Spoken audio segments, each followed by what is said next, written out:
کتنا زمانہ حکومت کر کے گئے اور کتنا ہمارا خزانہ لے کر گئے شاید آپ لوگوں کو پتہ نہیں ہے. بس یہی مشہور ہے کہ کوہ نور ہیرا تھا ایک بہت بڑا, وہ ملکہ برطانیہ کے تاج میں لگا ہے, پتہ نہیں کہاں لگا ہے, بہرحال وہ ہندوستان سے چلا گیا. حالانکہ ہندوستان میں آپ کو پتہ ہے کہ جب برطانیہ آیا تھا اس وقت بر صغیر کو, اس وقت تو یہ بنگلہ دیش, انڈیا, پاکستان یہ بر صغیر کہلاتا ہے نا, سب کانٹیننٹ, بہت بڑا علاقہ تھا. کانٹیننٹ کہتے ہیں بر اعظم کو, سب کانٹیننٹ کا معنی ہے چھوٹا بر اعظم, بر صغیر اسی وجہ سے کہتے ہیں. گویا کہ یہ بھی ایک بر اعظم ہے لیکن چھوٹے رقبے پر, کیونکہ آبادی بہت بڑی تھی, رقبہ بہت بڑا تھا. تو یہاں پر جب برطانیہ آیا ہے تو اس وقت بر صغیر کو سونے کی چڑیا کہا جاتا تھا. اتنا سارا یہاں پر پیسہ تھا, اتنی دولت تھی. صرف وہ دیکھ کر وہاں سے ادھر آئے.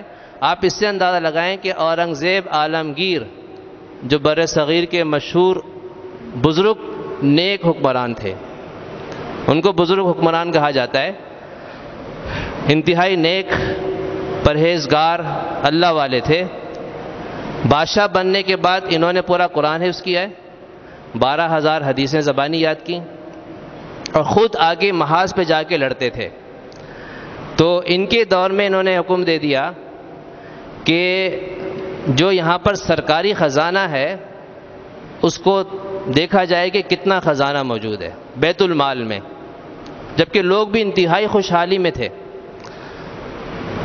تو لوگوں نے جو کارندے حکومت کی طرف سے مقرر کیے گئے, انہوں نے اس بیت المال کو, سرکاری خزانے کو گننا شروع کیا. 6 مہینے گزر گئے لیکن پورا اس کا مال گن نہیں سکے.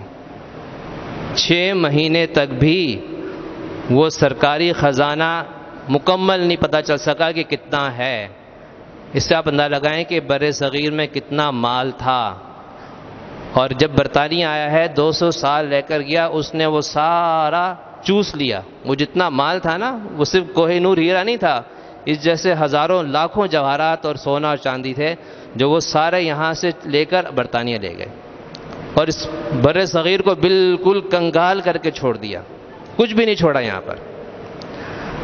چند ایک ترقیاتی کام کیے, اس پر آج بھی لوگ تعریف کرتے ہیں کہ انہوں نے ریلوے لائن بچھائی تھی, آج بھی دیکھو صحیح چل رہی ہے, فلاں کام کیا, فلاں کام کیا, فلاں کام کیا.